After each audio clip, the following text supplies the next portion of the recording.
요즘 경제 뉴스 보면 정말 복잡하죠.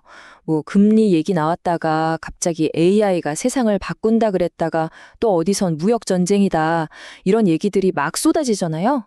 근데 이게 다 따로따로 노는 것 같지만 사실은 거대한 톱니바퀴처럼 서로 맞물려서 돌아가고 있다면 어떨까요? 보세요. 한쪽에서는 미국 연준이 금리를 내릴 거라는 기대감이 커지고 있고, 다른 한쪽에선 AI에 대한 투자가 정말 폭발적으로 늘어나고 있죠.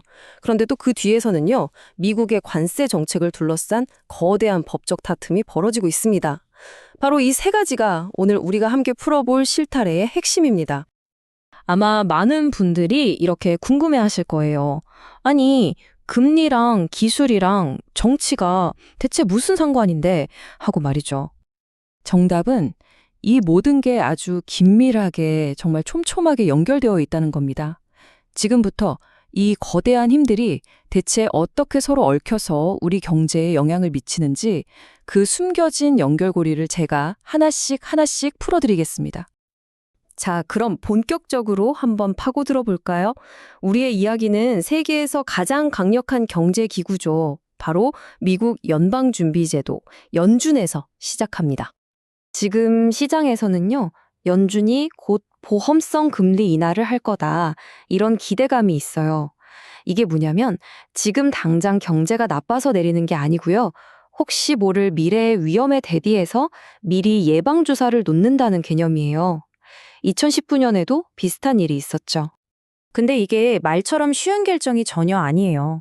지금 연준 안에서는요, 아니다, 일단 성장부터 챙기자는 비둘기파랑 무슨 소리냐, 물가부터 확실히 잡아야 한다는 매파가 정말 팽팽하게 맞서고 있거든요. 거의 뭐 내전 수준이라고 할 정도니까요. 이러니 연준이 다음에 뭘 할지 예측하기가 그 어느 때보다도 어려운 거죠. 자, 그러면 이 연준의 깊은 고민이 요즘 가장 뜨거운 주제, 바로 AI 열풍과는 어떻게 연결되는 걸까요? 지금 연준 기준금리가 꽤 높잖아요. 그런데도 마이크로소프트나 애플 같은 이른바 매그니피센트 7이라고 불리는 거대 기술 기업들이 돈을 빌리는 데 드는 비용은 평균 4% 정도로 생각보다 낮습니다. 바로 이게 핵심입니다. 4% 금리로 돈을 빌려서 30% 수익을 내는 프로젝트에 투자할 수 있다? 이건 뭐 안 할 이유가 없는 거죠. 이게 바로 지금의 어마어마한 AI 설비 투자 사이클을 이끄는 진짜 원동력인 셈입니다. 와, 그럼 정말 완벽한 그림 아닌가요? 하지만 과연 여기에 숨겨진 위험은 없을까요? 네, 바로 여기에 함정이 있습니다. 지금 이렇게 막대한 돈을 쏟아부어서 만든 설비들은요, 언젠가는 감가상각이라는 비용으로 장부에 잡히게 돼요. 자산의 가치가 시간이 지나면서 닳아 없어지는 만큼을 비용으로 처리해야 한다는 뜻이죠.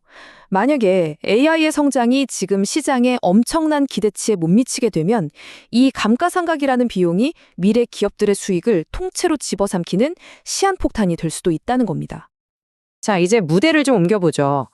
이런 위험은 기업 세계에만 있는 게 아닙니다.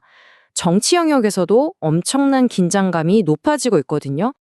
이전 트럼프 행정부의 재정 정책을 보면요, 일종의 아슬아슬한 균형 맞추기였어요.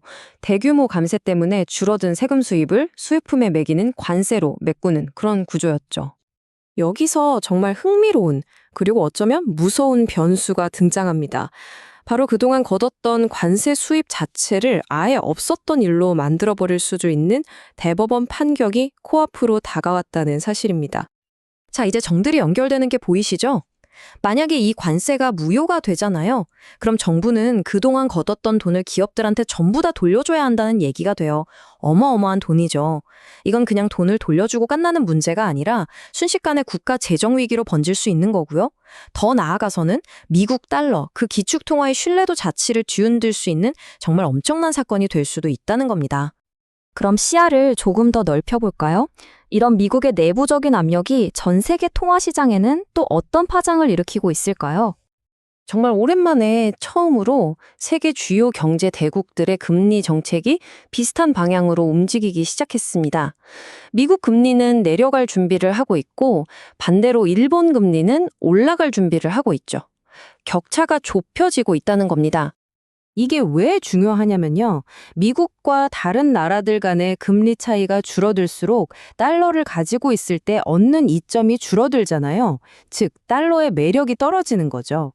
이건 전 세계적으로 달러 가치를 약하게 만드는 아주 중요한 요인이 될 수 있습니다. 자, 연준의 고민에서부터 AI 그리고 정치 문제까지 이 모든 점들을 한번 연결해 봤습니다.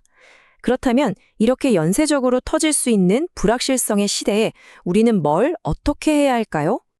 역사적으로 늘 반복되어 온 패턴이 하나 있습니다. 뭐냐면 감당하기 힘든 위기가 닥치면 정부는 결국 빚을 갚기 위해 돈을 더 찍어내는 방법을 선택한다는 겁니다.